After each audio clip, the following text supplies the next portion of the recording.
Welcome to the Art of Procurement podcast with your host, Philip Eidson. Here, thought leaders share the trends, strategies, and tactics that you can use to elevate the role of procurement and your career.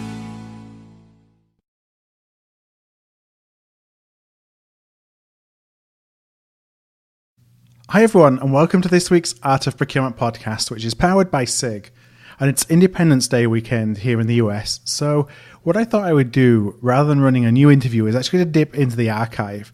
And I'm bringing together two different podcasts into a single show. So back in 2016, I interviewed Jimmy Ankleseria. I interviewed Jimmy over the course of two different podcasts, and it was on the topic of strategic cost management. Jimmy is truly an expert in this area. So the pods were really popular at the time, and they contained a number of what I think are pretty timeless insights into how we as procurement professionals can be more strategic about understanding and managing the input costs of the products and the services that we buy. And then how do we manage those over the course of a contract? So these two podcasts clocked in at over 2 hours. And so what I thought I would do for today's show is edit the core of these two episodes into a single discussion. So it's a much shorter episode. And even if you've heard them before, I think that it's a really good reminder. But for those that haven't heard these, definitely recommend you stay tuned, listening to the entirety of the episode. So let's first jump into the first podcast that I recorded with Jimmy and to the question that I posed, which is, what does Jimmy wish that we as procurement professionals would focus on or perhaps do differently when it comes to negotiating pricing? Well, I guess, Phil, anyone who's taken Negotiation 101 would have learned that the most important part of the negotiation process is preparation. Mm-hmm. And yet, when I look around and ask people, well, how did you prepare for the negotiation? I hear people saying, well, I went to this negotiation class and they told me that preparation would be to overwhelm your supplier. If they've got 3 people, make sure we've got 8. Make them sit on lower stools. Put the air conditioning on them. And I look at these people and I say, you're not serious, are you? You really think that if you made me sit on a lower stool than you or a lower chair, if you put me in front, if I'm the CEO and you put me in front of your buyer while your CFO is sitting on the other side of the table, you really think that that's going to make a difference in the way I'm going to negotiate and I'm going to just give you everything because I'm at a lower level? And I think to myself, how can people possibly go out there, pay good money, take a course that tells them, sit at a higher level than your supplier? I believe that, and I hope people will agree with me, that the only power in negotiation is the power of knowledge. Mm-hmm. And the only way, if at all, you want to show some negotiation advantage over your so-called opponent — I don't believe in their opponents. I think we're sitting across the table with common good, but that's different. I think the only way you can I'm not even trying to get an upper hand on my supplier. All I'm trying to do is to be looking eyeball to eyeball, fact to fact, and that comes from knowledge. So to me, preparation is more about knowledge, doing excellent amount of market research to find out what is the competitive nature of the market, what are the supplier's strengths, weaknesses, opportunities, and threats, who are the alternatives, what's the aggregate market, how is it growing, etc. Good understanding of the technology, because many times suppliers come in with technical knowledge, buyers typically have commercial knowledge, and they get overwhelmed with the technology.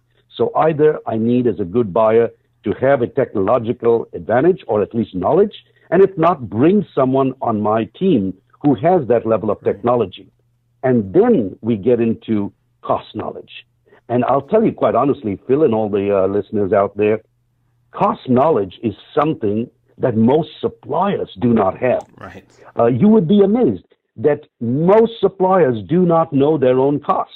And so when you, as a buyer, show a good, rational, logical, fact-based cost model, most suppliers are like, wow, we didn't know that. Right.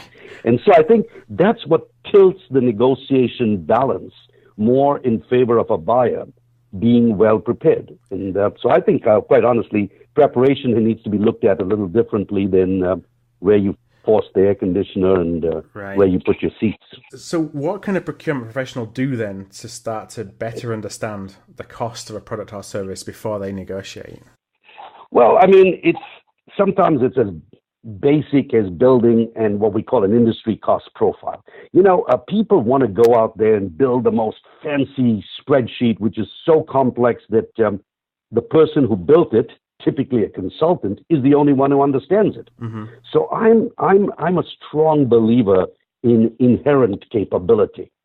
Don't go outside to pay big consultants. I'm not saying they can't build a model. They'll build a phenomenal model, but only they can understand it. And unless they're doing the negotiation, someone who buys a cost model from a consultant with, 1,000 lines of, spreadsheets and macros and stuff like that, the supplier just has to invalidate one assumption, and the buyer is scratching his or her head because now what do you do? Because unless the consultant's going to be at that table to go back and tell you how you got this data, where you got this data, how you made this assumption, you're going to look pretty sheepish.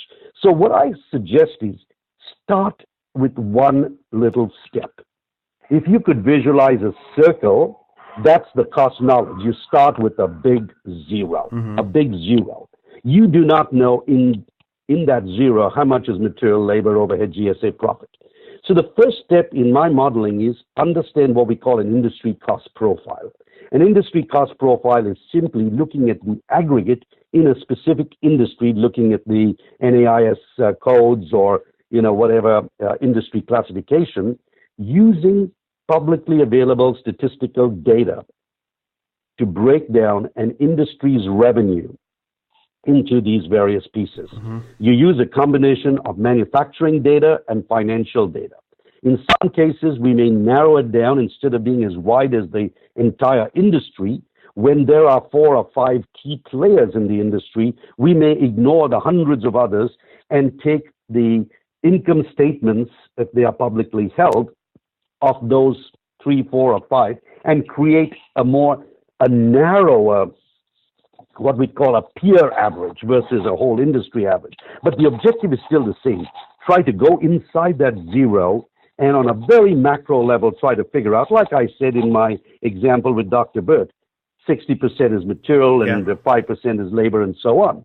The next step would be, okay, if 60% is labor, let's not try to get, 60% is material, let's not try to get and nitpick the labor and, how many people and how many steps in the process and how many seconds and cycle time and stuff. That can come later. Let's just try to break down the bill of materials. Let's try either using publicly held, publicly available, using a U.S. Census information, material by kind, break down the material into, for example, if you were building something that was, let's say, a pump or something like that. Well, first of all, how much is the pump material over the total? Well, if you did look at the U.S. Census, you'd find that in the manufacturing of a basic pump, which I think is a pretty standard mechanical object, it's 52.9%. Well, that's a lot more than I thought 10 minutes ago, because 10 minutes ago I had absolutely no idea. Right. Okay, so 52.9%. Then by going into the next step, which is, okay, in the same U.S. Census, going down a little further, I look at materials by kind. I find the 3 most common raw materials used in manufacturing a pump are steel, metal fasteners, and aluminum castings. And according to the statistics, 86% is steel, 5.6% is metal fasteners, 8.4% is aluminum castings. So now I say, okay, if steel represents 86% of 52.9%, well, steel represents about 45.5% of the whole. Yeah. And so on and so forth. So now I've got 52.9% broken down in these 3 cost elements, or 3 sub-elements, because it's all under direct material. Now I've got to go and look at some market data. Okay, what's the price of steel? What type of steel is it? How much steel is being used in this particular? So you need a little bit more insight into the bill of materials.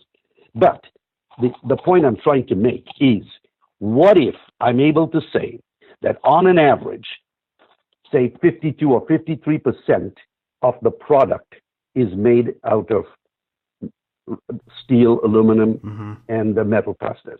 And let's, for the sake of simplicity, let's just say that the total of that coincidentally happens to be $52.90, just for the heck of it. Well, if $52.90 is your raw material, and on an average, 52.9% happens to be the percentage, well, you're looking at approximately, plus or minus a little, you're looking at approximately $100 part. Now, of course, I could have changed the numbers and have to scratch my head and do the math.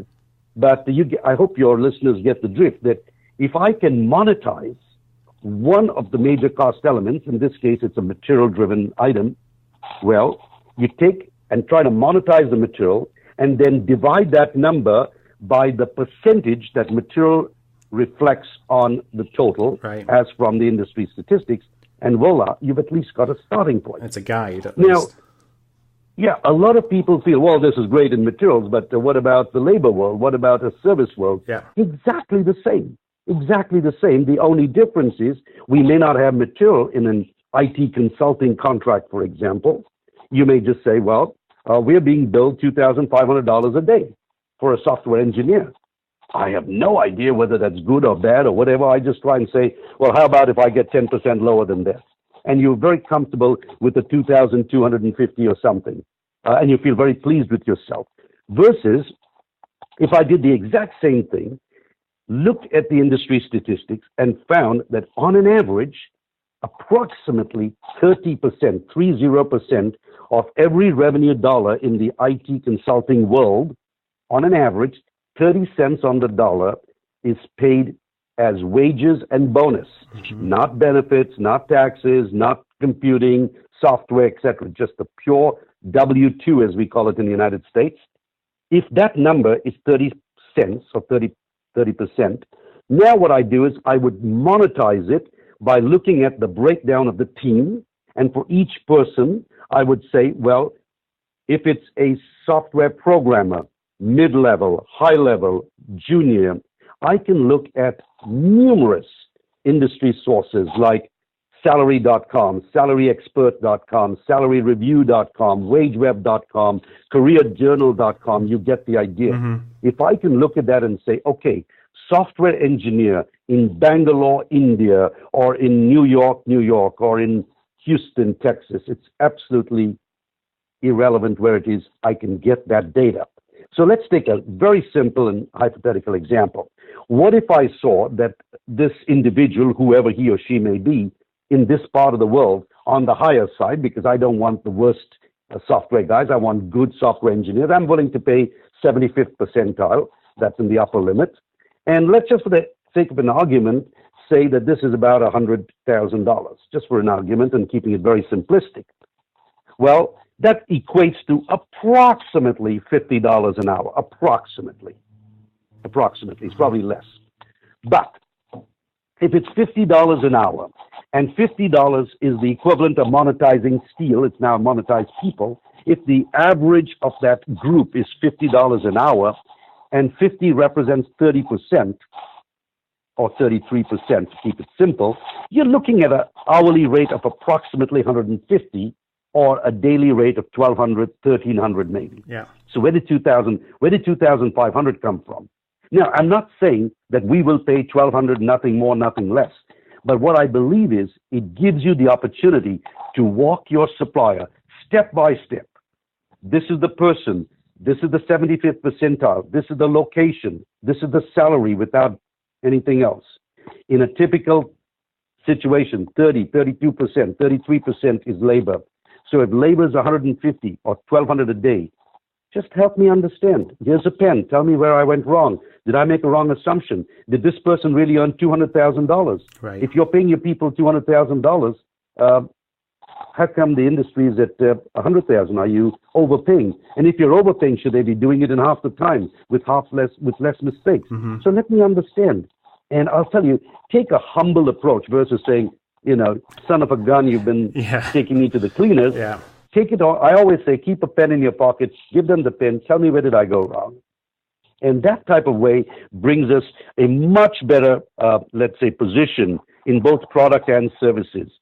So you get more respect, you get credibility, and the next time, you better believe it, they will never try to do something like this because they know when you deal with company X, you're going to see some very intelligent buyers. And that's all we're looking for. Yeah, and you can take that to the next level once you start breaking it down. And I was interested about you talking about services because, when I think of cost modeling, often you kind of understand how that can apply in the manufacturing space, and then it gets a little bit more, not necessarily difficult, but it's just not as clear in the services space. But you can then start, if you're understanding exactly what each one of those individuals is doing and what each one of those individuals is getting paid or have a good idea of it, you could actually start to even change the pricing model from, well, we're going to spend this much because we're getting access to these people to, well, if it costs us X to get Y outcome, why don't we start pricing and buying on outcomes rather than on people? Yeah, and more companies are doing that, Phil. It's clear, but there's one little issue that needs to be understood as well. Pricing, believe me, pricing is pretty easy.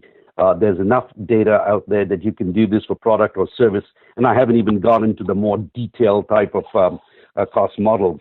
But there's another part of it, and that's demand, usage. So I can say, okay, it's not $2,500 an hour, it's $1,400 an hour. A day, I'm sorry. But the question is, how many days? How many hours? And so for that, you need to get a little bit deeper into what we call cost drivers to be able to assess what is the total cost of that contract, not what's the hourly rate or the daily rate. Because many times, let's think about it. If someone were to really squeeze me as a professional and tell me, well, you're not worth $2,500 a day, you're worth $1,500 a day. Now, I've got a certain target that I want to get out of my people. So what do? I just find an excuse and add to the scope of work and just put them on the ground for so many more days. So it's very important if you are really looking at total cost. Once you finish negotiating the rate, I believe, quite honestly, that there are greater potential in savings when you look at time. Right. Finding ways in which, for example, you could have big consultants put a bevy of these little MBA kids running around, where 2 of them are really doing the work and 6 of them are shadowing and learning. And you're paying for 8 people and things like that. So, and then doing things like basic surveys. I remember one of my clients was being charged by a very large consulting company at the rate of $4,000 a day to survey about 1,100 employees. And this was a part of an assessment. And I said, my good gosh, if you looked at how much you paid to do that survey, couldn't it have been a survey, electronic survey, get your people to fill it in, and then call the consultants in to sort of clarify a point here or a point there? And you could have reduced this cost of this survey by 90%, 95%. Or just do a representative sample or something. Yeah. We've got to find better ways of managing both rate and time. And the time also talks to efficiency, doesn't it? So you may have somebody who is being paid on, let's just say they're getting $2,000 a day, but their efficiency is 80 or 90%, versus somebody who's getting paid $1,500 a day and their efficiency is 50%. Well, you're actually getting more for your money by paying more because you actually need them for less period of time. Absolutely. That's what we typically mean by the total cost of ownership, the total cost, because it's much easier to say, well, I negotiated a great deal and now they give you their C-level people versus the A-level people, And these people are going to make mistakes. They are more inexperienced. And then you're going to have to redo stuff, or the outcome is not as great as it could have been. What's the value of that? So I think, that takes us beyond price. Right. One of the keys is the data inputs. And you talked about finding information in census or finding information online, various different websites. How do you figure out what the sources of information are that you can go and lever? And are they typically free and available, or do you find that you have to buy data to be able to input into these models? Both. I think, to begin with, quite honestly, maybe that's being in the procurement world for too long. I always look for free data. Right. And believe me, it is important to first understand don't start getting into the free versus paid. First understand what your requirements are, what your needs are. Yeah. I always tell people, it is better to be approximately correct than to be exactly wrong. Mm-hmm. And some analysts, I think it's more a defense of their own position. Either they're analysts and they want to show their bosses that they're so indispensable, or they're consultants and they want to show the value of their time. And they try to make the model so complex that requires such deep insight into mining data from the bottom of the earth that the incremental information you got by getting that absolute so-called precise information would have cost you so much, just not worth it. Right. You could have achieved your goal. Your goal is to show your supplier that you have a good understanding of cost. Your goal is not to show that you are precisely correct, because if anyone told me that I will show you mathematically through equations, it is mathematically impossible to predict the exact cost of anything unless every single variable is a constant, which means it's not a variable. Yeah. And that's impossible. So I'm a strong believer that, use publicly available data, use your RFI. There is a very important tool in your armory, and that's an RFI. Ask the right questions, and you wouldn't have to go out and search for the data. But yes, I will agree, sometimes you do need to pay a little bit of money, and I strongly advise companies, invest a little bit, a few thousands of dollars, and get some of that data which you couldn't access through publicly available sources. And one last thing I'd like to tell your listeners, Phil. There was a client of ours that paid a very, very, let's say, well-known research company. If I remember correctly, it was $186,000 for a certain, amount, certain information, certain data. $186,000. My guys were working on a cost model, kind of similar work, and there was a big, scream from one of the people in the office, and we all gathered around his desk, and he showed us through a certain university. Looking at the university's library, he accessed data which I would say was about 90% similar. Clearly, this research company had used that data and added a little bit of their own quote-unquote opinion to produce some additional information, and for which the client was paying $186,000. Of course, when I showed it to the client and I said, well, would you like to pay $186 for this, or would you like to do this other one for free? You can imagine what they did. Right. So my point is, the reason why we pay for data is many times because we're lazy and we don't want to go out and find it ourselves. Yeah. Hey there, it's Phil back here again. So let's now jump into the second podcast that I recorded with Jimmy. And this one was all about the managing of costs post-sourcing. Jimmy has built a process called Aim and Drive that helps procurement professionals strategically manage the cost after a contract is signed. And so I asked Jimmy if he could explain the concepts behind Aim and Drive. Aim and Drive is an acronym, AIMDRIVE, like a process. Yeah. And you could say that there are other things like Six Sigma and Lean and value engineering, etc., that could all be considered what we call post-award. So let's just take a step back. The earlier discussion on cost modeling, price discipline, and all these different methodologies are useful in creating what hopefully is a very competitive price. Yeah. Let's make it clear. It's a very competitive price by analyzing the elements of cost that make up the price. But once you've got that contract in place, you've locked in the rates and things like that, I haven't seen any company say, well, that's great, now fall asleep until the next contract comes due. Generally, it is, okay, you've done this, you've done all your analytics, you've done whether it was competitively bidding it out, whether it was, using cost models to negotiate with the fewer suppliers. That's irrelevant. The question is, what do you do once the contract is signed? And those companies that I would refer to as the pedigree lot, those who believe in breakthrough, those that believe in collaborative efforts, they then switch gears, and now the focus on the supplier is to get into demand and specification and not on price. Yeah. Now, there are companies, particularly in the oil and gas industry, they love this. It's called 40-40-20 or 20-40-40, depending on which way you put it. But basically saying that in the total cost of ownership model, you spend 20% of your time and effort and resources negotiating price.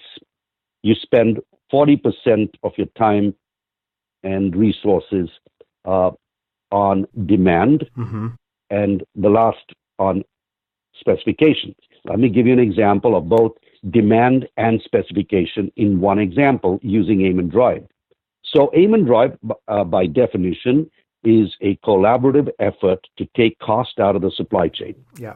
Later, once costs are out of the supply chain, buyer and seller can figure out who gets what part of the savings. But I'm a strong believer, first save the money and then talk.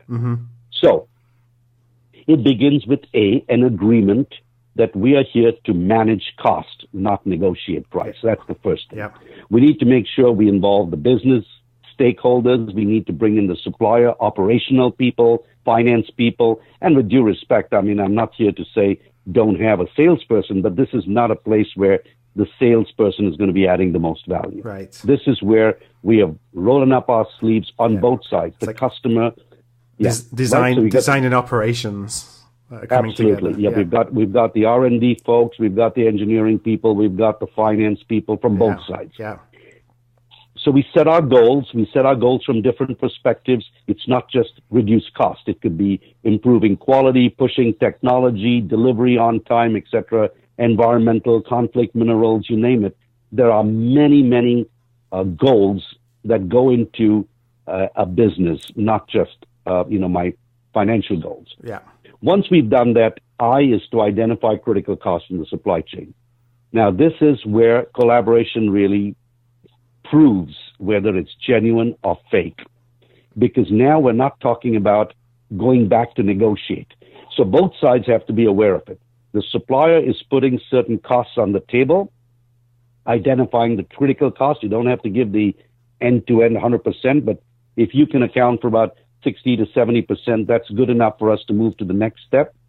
And the buyers have to be very, very disciplined to make sure they don't go back and say, oh, wait a minute, now, is that the number? Oh, that's too high, and let's go renegotiate the price. Going to be very disciplined. The price is set. Now let's move on. M is to measure cost in a totally different way. Unlike the old days where measuring cost was left to the cost accountants of the world, and you had things like standard cost, process costs, activity-based costs, etc. Now I'm pushing companies to think of measuring cost where you create a cause and effect relationship. So visualize the second part of Aim and Drive, identifying critical cost. The cost is the result of the equation. On the right-hand side of every equation, you have a number of variables. If you were to visualize an algebraic equation, on the right-hand side you have variables. Consider the variables as cost drivers. Yeah. So to give you a physical example, I mean, right now I'm using a mobile phone, and I've got a battery charger because my battery was pretty low, and I've got a battery charger that's plugged into the wall. And this battery charger is, when I look at the distance, I'm looking at probably close to 2 meters of cable length. So visualize a handset manufacturer, part of their accessories that they buy in tens or hundreds of millions, depending on the company, they buy hundreds of millions of cable to be put into a kit that then is sold along with the handset. Now, let's just visualize the kit costs. I mean, let's say the cable costs, let's say $1, just for the heck of it. And the entire cable with the connectors is $1.50 or $2. Let's just focus on the cable for a moment. Phil, and your listeners, visualize you locked in the cable, and let's just arbitrarily say it's $1, and you are the best buyer in the world, and you're the biggest $50 billion company or few $100 billion company, it's irrelevant, and you feel there is no one who can give me a cheaper cable than this, so what can you do? This is an example that I actually ran with one of the largest, or the largest handset manufacturer in the world many moons ago. They're not there anymore, but you may get the drift. Yeah. And we look at it and say, okay, it's a $1 cable. What can you do? But if you think of measuring cost in this way that I call formula-based costing, where you feel, let's write a formula for it. So if I were to write a formula for cable where the end result is the number of dollars per year, $200 million, $400 million a year is the total cable, you write a formula that says, okay, what is this equal to? How is cable purchased? Dollar per meter. Okay. Now what next? Because it's now dollars per year is not equal to dollars per meter. It's out of balance. Right. So you say, well, it's the number of meters per roll because it's sold to you as a roll. Then each roll so from each roll, number of rolls per number of pieces or cut pieces. Yeah. Right? Number of cut pieces per number of good cut pieces. Then what do you do with a good cut piece? Well, we put it into an assembly. So number of good cut pieces per number of assemblies. Well, number of assemblies per number of good assemblies. Number of good assemblies per number of handsets made. Number of handsets made per handsets sold. Number of handsets sold per year. Now, this looks like a huge bunch of words, etc. Right.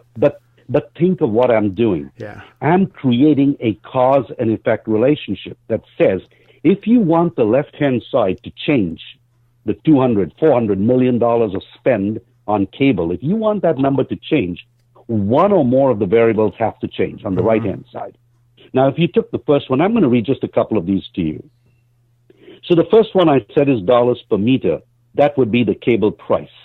Yeah. Number of meters per roll, that tells me the size of the roll. Number of rolls per number of cut pieces, that tells me the cable length. Watching it? Yeah. Now, the next one is number of cut pieces per good cut pieces, that would be your cutting yield. Good cut pieces per assembly, that's a requirement. Yeah.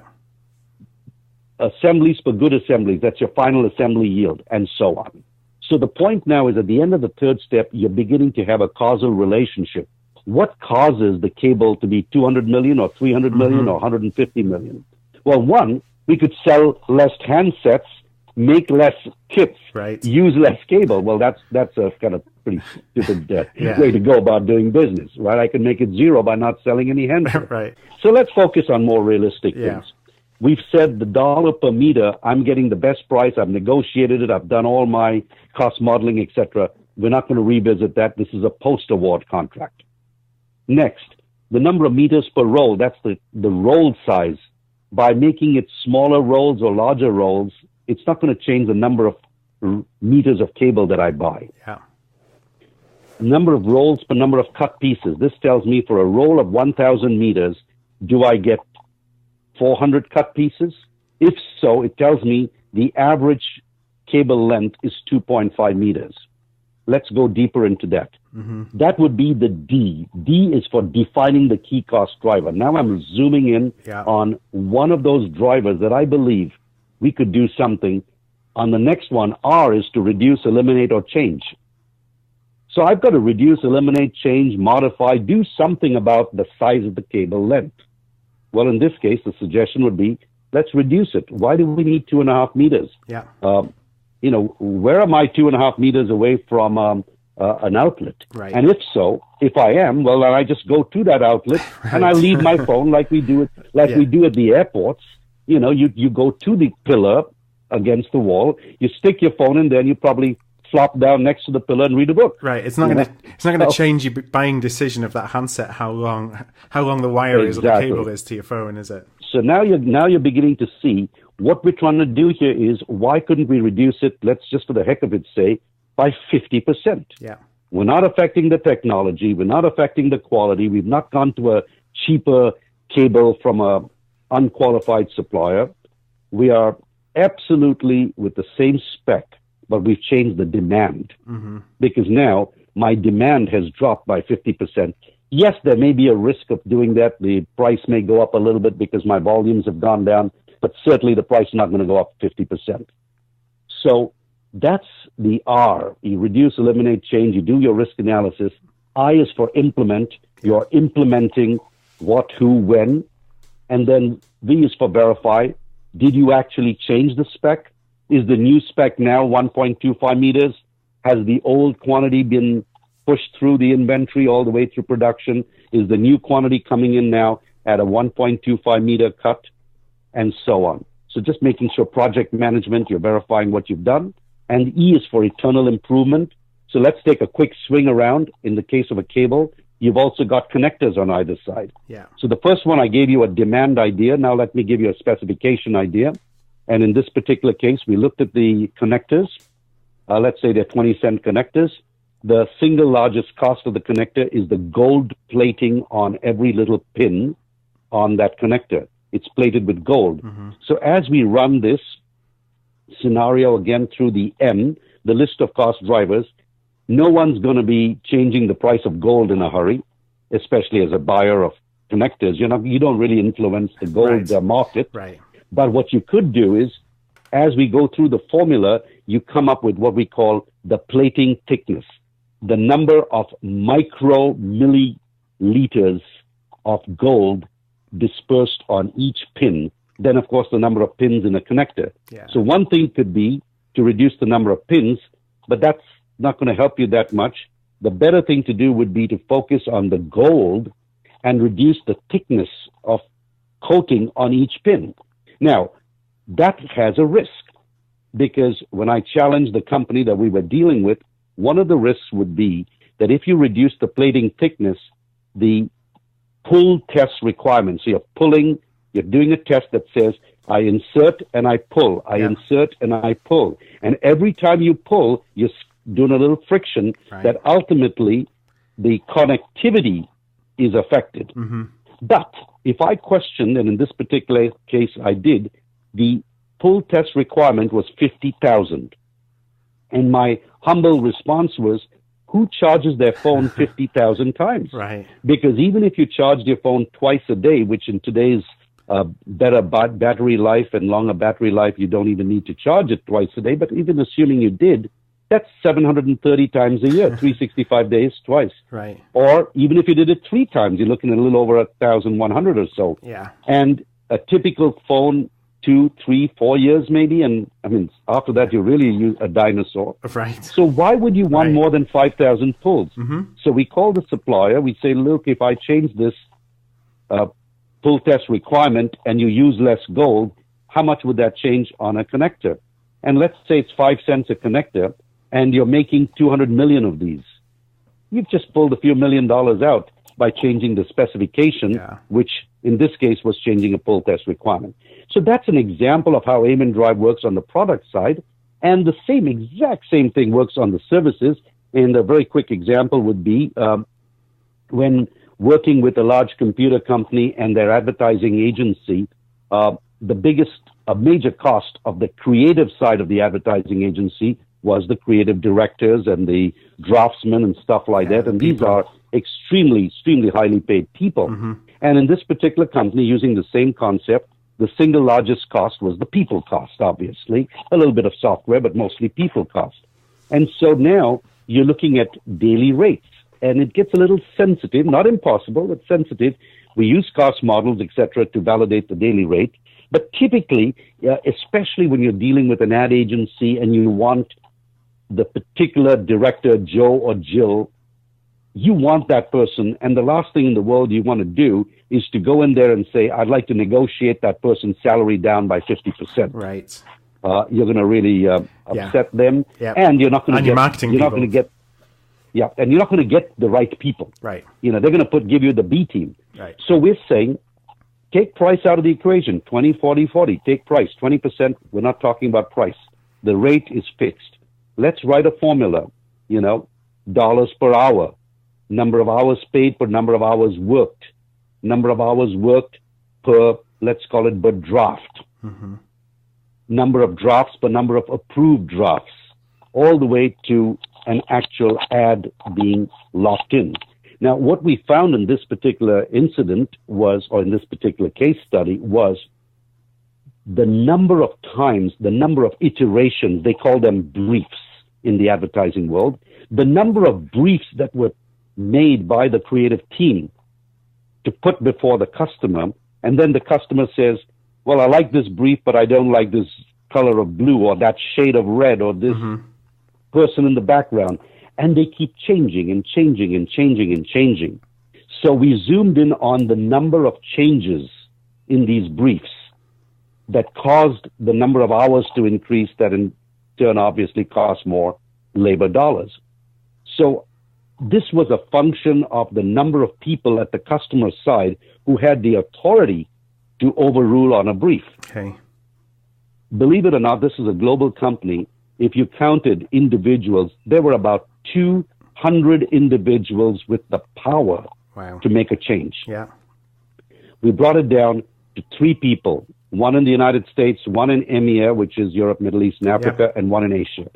3 people, you're the head of your team, you are the only one who can make a change.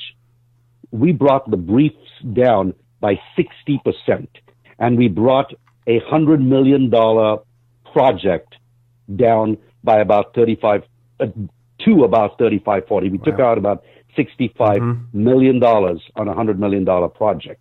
It became a benchmark. It became a standard. Okay? So that's kind of aim and drive. Now, this will not work unless you have the full support of your business unit. You don't want procurement people to go out, try to do something, and the business says, nope, it's okay, I'm not going to change. Yeah. At the same time, you need the full collaboration and cooperation of the supplier team and a culture. It has to be a culture that encourages and rewards ideas. You don't want a supplier to be in a culture that if they gave you an idea, you take it, you incorporate it, you take the savings and say thank you. Well, thank you is great, but thank you and a little bit of financial bonus would also be better. Right. And there's actually, I had a question about, you mentioned it right at the very top when you started to explain aim and drive, and you talked about the fact that, you know, you think about how you reward the parties. You want to find the costs to save first before you really think about how you reward based on what the outcome was. But what kind of split do you see is typical, or how do companies help to incentivize their suppliers to actually engage in a process like this? Do they give 50% of the savings back to them, or is it a case-by-case basis? It depends on what you're buying, what the outcome is, what you find. Having done this for now 20-some years, it's pretty obvious that I've seen every end-to-end of the spectrum. But let me offer what I call is fair. 50-50 is not necessarily fair, even though it sounds very fair. We do have to understand we're in a business. This is not some kind of a charity organization where we say you keep half and I'll keep half. What I see is the following. First, we've got to be open and honest as to what we want the target cost to be. And it's not 20% lower because my boss says so. That is the most, that's the lamest of all. And yet it's the most popular one. What I want is to be open and honest. If I'm a buyer, I want to be open and honest with my supplier, share with them my product goals or my service goals with my customer, my price targets, what I need to do and why I need to do this new price, and then say, okay, now let's just, for the sake of arguments, say that there's $1 million that we need to pull out in order for us to meet our target. So we sit down with the supplier where the understanding is, instead of going to the supplier and say, give me $1 million reduction, let's assume it's a $10 million contract, and you've used good logic, you've shared it, it's not an arbitrary number picked out of the sky, it's $1 million target, and the supplier understands, thank you for sharing it with me, I understand you've got $1 million target. Now we work together using aim and drive, and we find $1 million of savings, cost avoidance, whatever they agree upon. In the agree stage, where we agreed and set our goals, we agreed the first $1 million goes to the customer because that's what we need to literally be there to fight another day. Right. Then after the $1 million, it's totally, up to the team. And I don't say 50-50. Typically, after that, if 10% of the savings could go down to the supplier, they would be thrilled. In some cases, it's 50-50, no problem. Now, before I get off this topic, it goes the other way as well. And I'd like to share with you a specific example from a large computer company in the chemicals category. So they were buying chemicals, and I distinctly remember the supplier of the chemical company was present, very collaborative, very cooperative, ready, eager, willing to work. I remember with pride the head of that category, the chemical category, who came into the room. The supplier had absolutely shown all their costs, total open book, and it was clear that the supplier was losing $1 million for every year that they supplied this product to this customer. Yeah. And I was so proud to hear the buyer customer, the category manager, saying, they've been pretty clear. We've challenged them, so their numbers are approved. The first $1 million we take out, 100% goes to the supplier. Right. And he came back at the end of the workshop to make sure, because we did save well in excess of $1 million, but he made sure the first $1 million went to the supplier, and then the balance was split 90-10, where 90% came to the customer, and the supplier got a little bit of an incentive to get another 10% on the savings. So to me, that is pedigree, Phil. That is pedigree. Hi there, I'm back. Just to wrap things up, I hope you enjoyed today's show.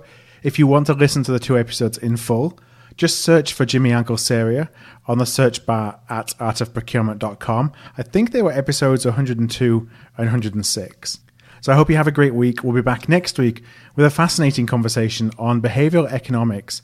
It's with Rory Sutherland. Rory is the founder of Ogilvy Change. So until then, I hope you have a great week. Thank you for listening to another episode of The Art of Procurement. To find an archive of all past episodes, you can go to artofprocurement.com/episodes. And to ensure you never miss another show, go to artofprocurement.com/subscribe.